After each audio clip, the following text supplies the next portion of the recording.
W here, and we will all be playing the shell game with the quarterbacks, trying to figure out what exactly the Ravens are going to unleash on the Falcons. I know what they unleashed on the Raiders was enough to win, certainly with some special teams, as well as a big defensive play at the end. Shawn Stepner is always there before and after the games with the WMAR ABC2 news flag, and he's out on Twitter at Stepner, WMAR. And, man, we sit together as media members, right? We talk about this, what if this and what if that and whatever. And this is when it gets kind of chunky, right? We got a quarterback controversy. We got a coach in trouble. We got a regime change that we know is coming around the corner and a 6-5 football team. And this is when it kind of gets juicy. And I think this is when Harbaugh really likes the paranoia to take over, because I think they have an idea what they want to do this week. But for all of us to discuss it, there's a lot of meat on the bone for this offense right now, right?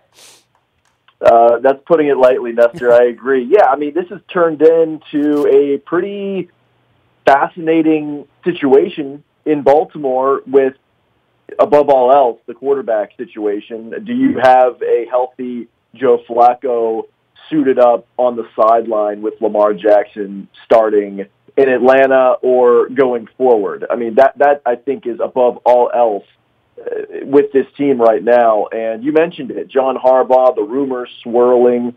He's coaching for his job, whether he is brought back or not. I mean, I think if they make the playoffs, if they squeak into the playoffs and they go on some kind of crazy run toward the end of the season, I don't see how things can go haywire as far as John Harbaugh not being back next year. But we did see that with Barry Trotz. It already happened once this year. Yeah, I guess so. But I think most Ravens fans will take that situation, a Super Bowl and a change in head coach. But yeah, we certainly have seen that in other sports. But we all know what Steve Bisciotti thinks of John Harbaugh, and if they make the playoffs, I don't see that happening. But stranger things have happened, but above all else, I should say, is this quarterback situation, which I think is fascinating. All right, well, let's go through it. I mean, we've all witnessed this. We've seen what it's done for the running game. We've seen that Lamar Jackson can throw the football, whether it's consistently and accurately the way he would need to if he threw the ball 35 or 40 times a week in a traditional offense. I don't think anything about this will ever be traditional with Lamar Jackson. And I know I sort of asked Harbaugh some semblance of an awkward question after the game, but this is so different. And I think from a coaching perspective, you want control over things. You want to do route trees. You want to do progressions and reads. And that's fine for Lamar Jackson, but the real story for Lamar Jackson is what happens when he makes the first guy miss and he extends the play. Does he throw an interception, an incompletion at somebody's feet, a tip ball? Does he run with it? Does he dirt it? Does he run out of bounds? Does he try to waggle and make a couple of more guys miss and extend the play? That's been something that's been missing from what our eyes see in an offense, that every time we get together with the Steelers, right, Roethlisberger 5 times a game does something to make somebody miss or move or flicks them off and hits Hines Ward or hits Antonio Brown through 2 different eras. And that's something Lamar Jackson's going to have the ability to do, to extend the play and make something magical happen. It's also a chance for him to throw an interception into traffic or to look foolish throwing a pass that's behind a guy because the guy didn't stop. So all sorts of things happen when the play breaks down, but he creates that where with Flacco it was either going to be an incompletion, a sack, or dirt the ball, or a dump pass across the middle to Dennis Pitta, right? I mean, that was what happened at the end for him. The end of this is never over till they're down. It's kind of the wild, wild west, and he's got a little Brett Favre in him, doesn't he? A little gunslinger. Yeah, for sure. And what you're hoping happens with Lamar is, he learns on the job. Take the first half of the season away. He's coming in for gadget plays. He's coming in and out. I don't really think that's definitely not the same kind of opportunity he's getting now, where he gets to run series after series. He knows he's going to be in there. There's a kind of a flow, and there's a game plan. Now, what you're hoping you see from Lamar is he has 2 games under his belt. They're both wins. They happened in different ways. And you're hoping that with each game, he improves. His reads improve. He knows what to do when. He knows when to run it. He knows when to turn up field. He knows when to throw it away. He knows when not to throw it into some coverage situations and get the ball tipped and then come down, or not to put so much air under the ball into the end zone, with the second interception on Sunday. But that's going to happen, by the way. Even when he gets different. good, that's going to happen. I mean, mistakes are Sure. going to be a part of this. It's Sure. going to be a part of playing street ball, quite frankly. Yeah, that's the type of quarterback he is. Sometimes he'll run it and then he'll pull it down, and then last second see something and he'll just kind of sling it. That gunslinger mentality that you were mentioning. But you're hoping that he adjusts with that learning curve, and as we get deeper into his starts, where quite frankly, if you ask me, as long as they keep winning, I don't see how you go away from him. Even if you're in the mindset and in the camp that Joe Flacco gives you the better chance at winning when he's healthy, I don't think you go away from a guy who is winning consistently. When all you tell your team and the media and everybody out there, your fans, that the only thing that matters at the end of the day is wins and losses, he's 2-0 as a starter. You can break that down however you want to. But when you look your guys in the locker room in the face, and this is a potential situation here, when you're looking your players in the face after 2 straight wins and saying, let's say they go to Joe Flacco, back to Joe Flacco if he's healthy, we're going to go to Joe, even though the guy that has led you to 2 straight wins is healthy and you're going to go away from him. I personally don't think you can do that. I think that sends the wrong message to your team, and maybe you lose the locker room. We'll see what happens. But if I'm John Harbaugh and if I'm the Ravens, I think you definitely stick with Flacco. What do you think, Nestor? Well, I think a healthy Joe Flacco.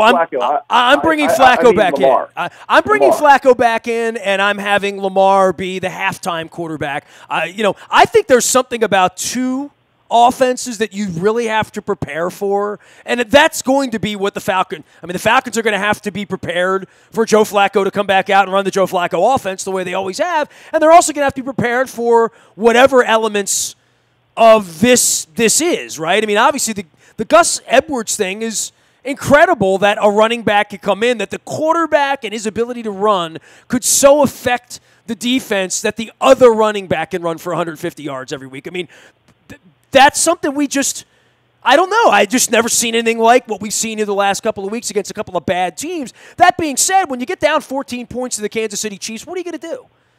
You're going to run off tackle? I don't know. I mean, we're going to find out because they're going to play Kansas City, they're going to play San Diego. This week's the most fascinating week because I feel like Flacco's going to be healthy because he's going to say he's healthy, and he always sort of makes his way to post here over 12 years of watching this.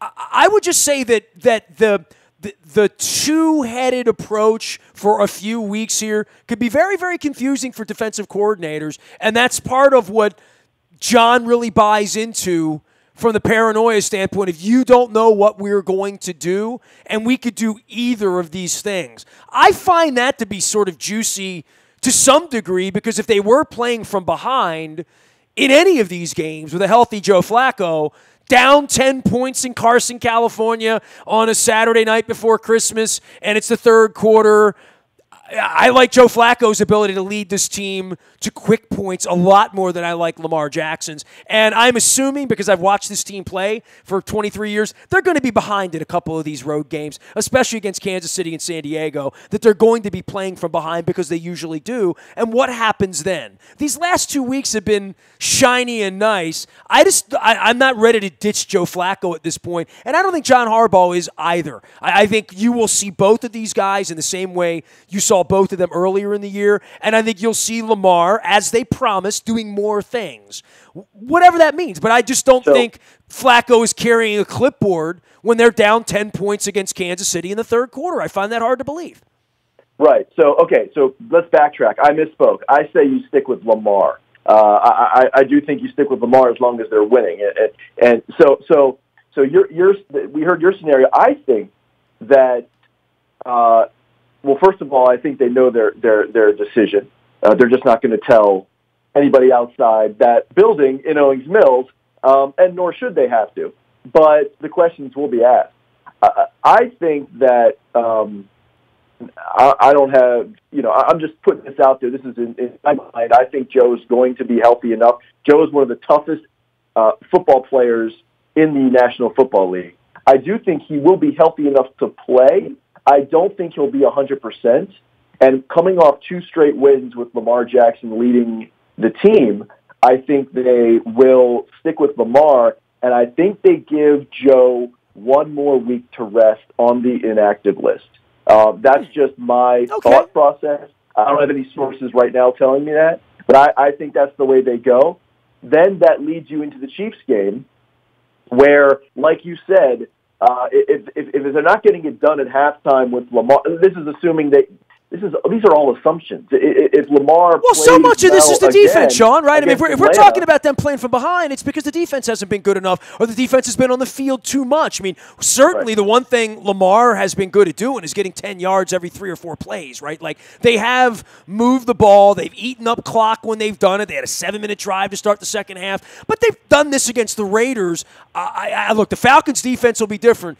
The difference here is Julio Jones and Matt Ryan, and where the Falcons are going to take the ball and go boom, boom, boom, boom, boom down the field on this defense across the middle. And this is really about the defense stepping up, because the better the defense plays, the better I like Lamar Jackson as my quarterback, right? I mean, literally. Well, but also it's about the offense keeping that Atlanta offense off the field, right? I mean, you have another poor rush defense, and if you're running the ball with Lamar and Gus, and you are eating up that clock, you hope that those Julio Jones and Matt Ryans and everybody else on that seemingly high-powered offense is on the sidelines, and you're eating up that clock. You do not want to get into a shootout with the Atlanta Falcons. That being said, hey, look, we haven't seen Lamar Jackson in a shootout yet. Maybe he can adjust.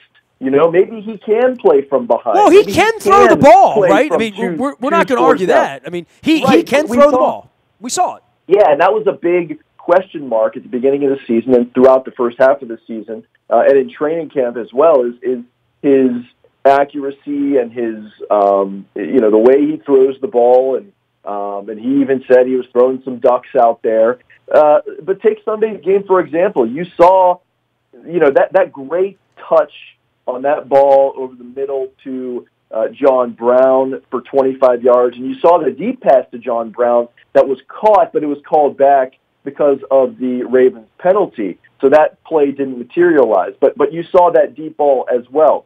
So the more tape he puts out there on that, defense has to adjust that way as well. But again, if we haven't seen him in that situation. Let's see what he looks like in that situation. And I say as long as you're winning and as long as you're coming out with W's, you got to play them. The question becomes what this Ravens coaching staff thinks when they are in trouble in a must-win game. And look, all these down the stretch are must-win games. They have to keep pace in this AFC. Shawn Stepner is our guest. He is Stepner, W-M-A-R, out on the Twitter thing.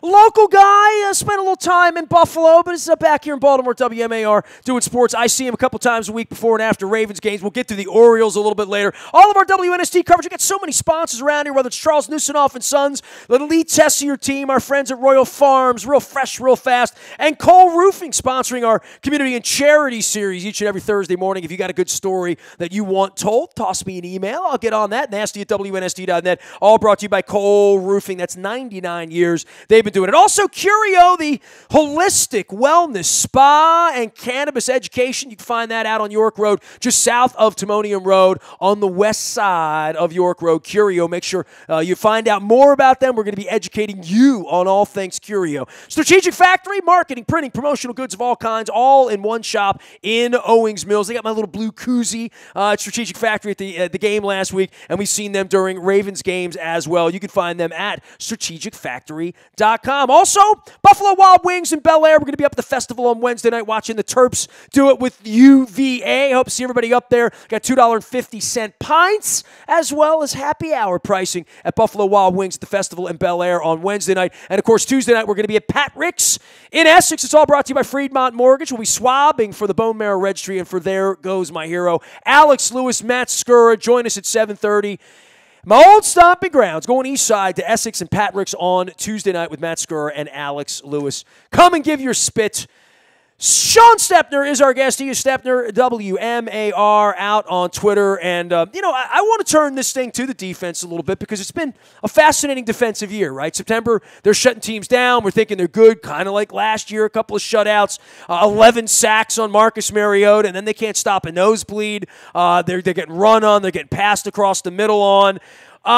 And did enough here over the last 2 weeks to win these football games. And there's the Judon 3 sacks and running up the tunnel. And then there's Sizzle getting a touchdown and trying to give the ball to Jimmy Smith. The defense has flashed, but here all of a sudden come the real test, right? In a hotel, on the road, hostile environment, in Atlanta against Julio Jones, out to Kansas City for whatever show that's going to be out in the Midwest, then out to San Diego with Rivers. As much as we will, a lot of the oxygen in the room, Shawn, will be sucked up by Lamar and the offense and John Harbaugh and the running game and the offensive line. It takes away from us talking about the defense, and the defense, to me, if they play at a very good clip the way they were the first 6 weeks of the year, it gives you a chance to win these games. And without that, if they're going to get picked apart by Julio Jones, if Mahomes is just going to play catch with Hill and these speedsters and nobody can catch them, I don't know if there's anything Joe Flacco or Lamar Jackson or Johnny Unitas is going to come back and do, honestly. Yeah, for sure. This is the real test. You said it. At Falcons, at Chiefs, at Chargers. You're talking about Matt Ryan, Pat Mahomes, and Phillip Rivers, and then don't discredit the Browns, who are playing okay right now with Baker Mayfield. So yeah, this is going to be a huge test, and that early season success. I think with Wink Martindale, a lot of opposing coaches didn't really know what they were going to see. No doubt the league adjusted, and players, told me and you that in the locker room in the middle of the season, the teams adjusted to what the defense was doing. They continue to not be able to cover tight ends over the middle of the field for some reason, and I think their safeties leave a lot to be desired. But I've heard you say before that this defense is like a spigot. Right, and I agree. I think that's the perfect way to put it.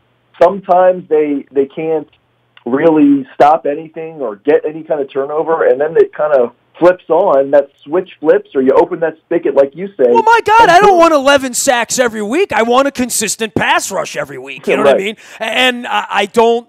And when you don't have a pass rush, especially against Matt, if you're not winning up front, if you're not scheming up front, they're going to get annihilated. But we've seen these offenses and how they operate at home on turf and all that. And maybe there is a benefit to Lamar Jackson running around on turf this week. And maybe, it helps Ty Montgomery and Edward, and they run the ball. Maybe they can stay in the game. But until the defense makes a stop, which was the issue in Pittsburgh last year and Cincinnati last year, Pittsburgh 2 years ago, at the end of the year, the defense has been the one that's given up one too many plays. And that if that happens the next 3 weeks, we already don't have the world's greatest confidence in our offense and almost never do. Maybe there's a bit more confidence because we have two different offenses right now. We have a good one and a different one, right? But defensively, if we have a bad defense, there's nothing left to be said. They're not going to play football in January. Yeah, no question. And you look in the last 2 weeks, you're playing a dysfunctional Raiders team and a dysfunctional Bengals team. Is that really what you want to measure your defense against? I don't know. But then you look at the Saints game, and they held them to 24 points. So, it's going to be very interesting indoors against Atlanta, and then you go to Kansas City, which is one of the toughest stadiums to play in all of the National Football League. Going to be loud. It's going to be, the early December, so there could be some weather involved. What I think they need to get more of, and we saw it on Sunday late, are turnovers. It's something that they could do last year. They haven't been able to really do it on a consistent basis this year, and it turns into huge momentum swings, huge, give big play ability, and it really does a lot for the team to give this offense, which hasn't been the greatest this season, extra possessions. And in Atlanta especially, Matt Ryan's been known to throw a pick or two over his years. If you get turnovers, that keeps them off the field, and I think they do stick with the run. I don't know how, swinging this back to Sunday against the Raiders, I would love 10, 15 minutes with Marty Mornhinweg alone to ask him what the heck they were thinking in the first half, not running the ball like they did in the second half. I mean, what you see this Raiders defense that has struggled so mightily against the run all season, and you don't ground and pound in the first half. And yeah, you heard me ask Lamar that in the post game after the Raiders game, was there a concerted effort to throw the ball in the first half? What was the deal? And he said, no, they were just trying to get what the defense gave them. I don't know. I think there was, and I don't get it.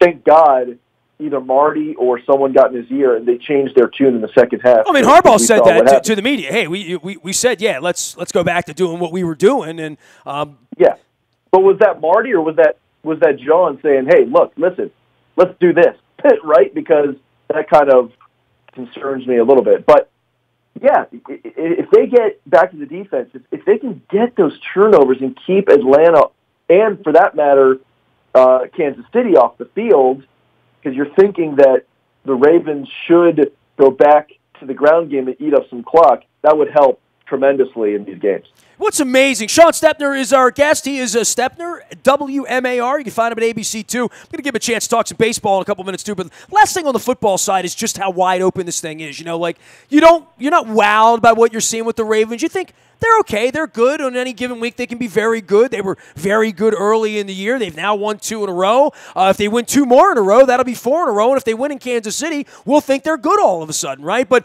the rest of this is the Bengals have wilted.